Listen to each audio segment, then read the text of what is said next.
Dans cette vidéo, je vais te partager 5 étapes pour passer de chômeur à plus de 1 million de francs CFA par mois. Avant de débuter, pour ceux qui me découvrent aujourd'hui, sûrement une bonne partie d'entre vous, je m'appelle Ibrahim Kamara, je fais du business sur Internet depuis 3 ans maintenant. J'ai une chaîne YouTube principale qui a plus de 400 000 abonnés. Je fais des vidéos sur l'entrepreneuriat, sur le business. C'est comme ça que j'ai fait mon argent sur Internet. Et crois-moi, dans cette vidéo, tu vas apprendre énormément de choses qui vont t'ouvrir l'esprit sur comment on fait de l'argent et comment réellement on arrive à changer sa vie, peu importe sa situation. La première étape pour passer de chômeur à plus de 1 million de francs CFA, c'est de faire une évaluation sur toi, ta propre personne, ta vie, tes accomplissements et ton potentiel. La majorité d'entre nous, on ne se connaît pas assez. On ne connaît pas assez nos forces, on ne connaît pas assez nos faiblesses et ça nous empêche de pouvoir atteindre notre plein potentiel. Donc avant de pouvoir te lancer dans cette aventure de je passe de 100 revenus fixes à quelqu'un qui gagne plus d'1 million de francs CFA par mois, tu dois déjà être sûr que tu te connaisses. Et déjà, ça commence par faire cette évaluation de toi. Et cette évaluation de toi, elle sera globale. Ça sera une évaluation de ton état d'esprit, quel genre de personne tu es. Est-ce que tu es une personne qui abandonne à la moindre difficulté? Est-ce que tu es une personne qui est persévérante? Est-ce que tu es une personne qui est entre les deux, etc.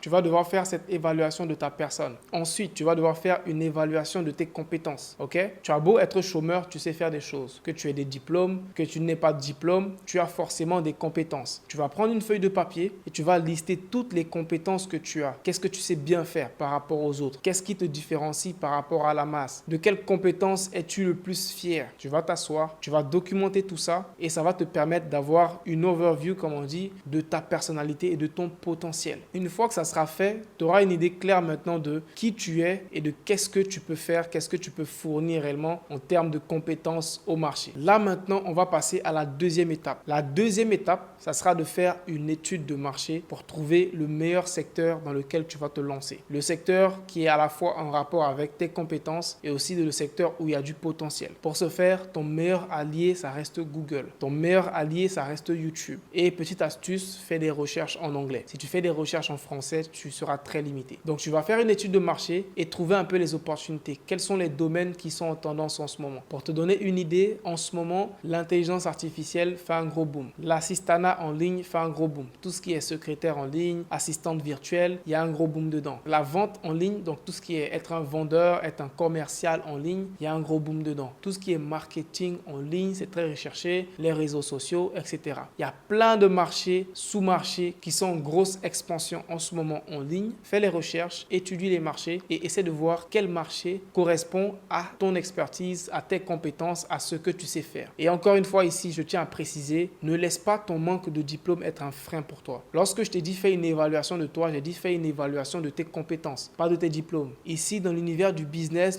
en ligne, ce qui nous intéresse, c'est pas tous les diplômes que tu as pu amasser. Ce qui nous intéresse réellement, c'est ce que tu sais réellement faire. Tes compétences, ton savoir, c'est ça le plus important. Donc, dans ton évaluation, tu vas te concentrer sur ça. Tu vas te dire, je m'en fous des diplômes que j'ai. Qu'est-ce que je sais réellement faire? Parce qu'il y a des gens qui ont des diplômes mais qui ne savent pas faire grand-chose. Malheureusement, si c'est ton cas, tu vas devoir changer cela. Une fois que tu auras fait cette étude de marché, tu auras découvert le secteur d'activité qui te convient, qui convient à tes compétences. On va passer à un pilier important qui est la formation. Tu vas devoir te former maintenant. Te former dans ce domaine-là dans lequel tu penses que tu peux exercer. Peu importe les compétences que tu puisses avoir, forme-toi avant de te lancer. Parce qu'on a trop tendance à se dire « Ah, moi je peux bien faire ça, j'ai pas besoin de me former. Moi je peux bien faire ça, j'ai pas besoin de me former. » La formation, c'est primordial si tu souhaites réussir. Dans ton cas, tu es chômeur, tu veux passer de chômeur à plus d'1 million de francs CFA par mois, tu n'as pas droit à l'erreur. Tu n'es pas là pour tâtonner, tu n'es pas là pour perdre du temps. Donc, tu vas te former avant de te lancer. Si tu as choisi les réseaux sociaux, trouve des formations, que ce soit des formations gratuites ou des formations payantes et forme-toi. Si tu as choisi l'assistanat en ligne, trouve des formations, que ce soit des formations gratuites ou des formations payantes. Forme-toi. Si tu as choisi la vente, forme-toi. Peu importe le domaine que tu auras choisi, forme-toi avant même de te lancer, d'aller plus loin. Et la formation, encore une fois, il y a deux volets. Tu peux te former gratuitement avec toutes les ressources qu'il y a sur YouTube, sur Google, etc.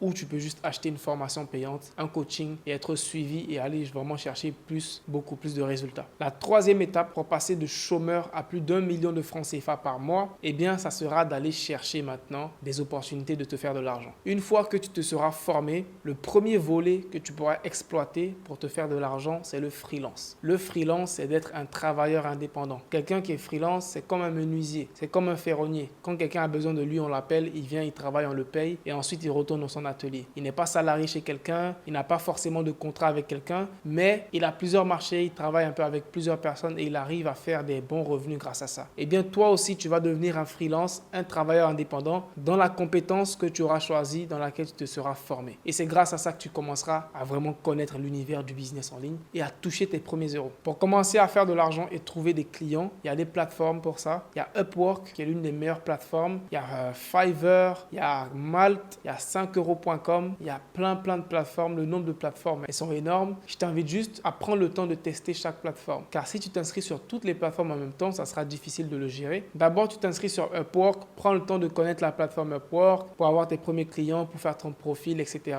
Une fois que ça commencera à bien marcher, après tu vas tester Fiverr, après tu vas tester 5euros.com, ainsi de suite. Il y a même les réseaux sociaux que certains utilisent pour avoir des clients, que ce soit LinkedIn, Instagram aussi que tu peux utiliser pour avoir des clients. Il y a plein de plateformes pour avoir des clients, mais je te conseille de faire une par une, de tester plusieurs plateformes. Et logiquement, sur le long terme, plus tu auras de plateformes, plus tu auras des canaux d'acquisition et tu auras beaucoup plus de clients. Donc, grâce au freelance, tu auras tes premiers clients. Tu feras tes premières sommes, tes premiers euros, tes premiers francs CFA. Et ça va te motiver. Ça va te montrer ce nouveau univers que tu ne connaissais pas. Toi, tu te disais que parce que tu étais au chômage, c'était terminé pour toi. Mais malheureusement, là, tu vas te rendre compte qu'il y a une grosse opportunité et ça va t'ouvrir le ventre. Et ensuite, tu vas passer à l'étape suivante. L'étape suivante, ça sera l'étape 4. Ça sera de passer à l'étape supérieure et de créer maintenant une activité à part entière. Avec l'argent et l'expérience que tu vas accumuler en faisant le freelance, donc en étant freelance et travailleur indépendant, tu vas maintenant passer le cap. Et le cap, c'est de créer maintenant une agence, une entreprise dans laquelle tu vas toujours fournir le même service, donc le même service que tu fournissais en tant que freelance, sauf que là, tu seras maintenant le boss. Tu vas maintenant employer d'autres freelances pour l'instant qui vont travailler à ta place et qui vont fournir ce service-là. Je te donne un exemple. Disons que moi, j'étais au début assistant virtuel, secrétaire, je faisais de l'assistanat en ligne pour des gens. J'ai amassé assez d'argent, assez aussi d'expertise pour savoir comment ça fonctionne. Maintenant, je vais créer mon agence où cette agence-là va maintenant offrir toujours des services d'assistanat en ligne encore à des personnes, mais je ne serai plus celui forcément qui travaille. Là, maintenant, j'aurai des personnes qui travaillent à mon compte et cela va me permettre de faire beaucoup plus d'argent car je pourrai avoir beaucoup plus de clients. En tant qu'individu, moi seul, je peux avoir 1, 2, 3, maximum 4 clients. Mais si j'ai une équipe de 2, 3 personnes, que chacun peut avoir 2, 3 clients, tu vois que tout de suite, ça commence à devenir beaucoup et plus d'argent et plus de levier pour moi. Donc, c'est là l'étape cruciale où tu vas vraiment passer de simple travailleur indépendant à vraiment chef d'entreprise et chef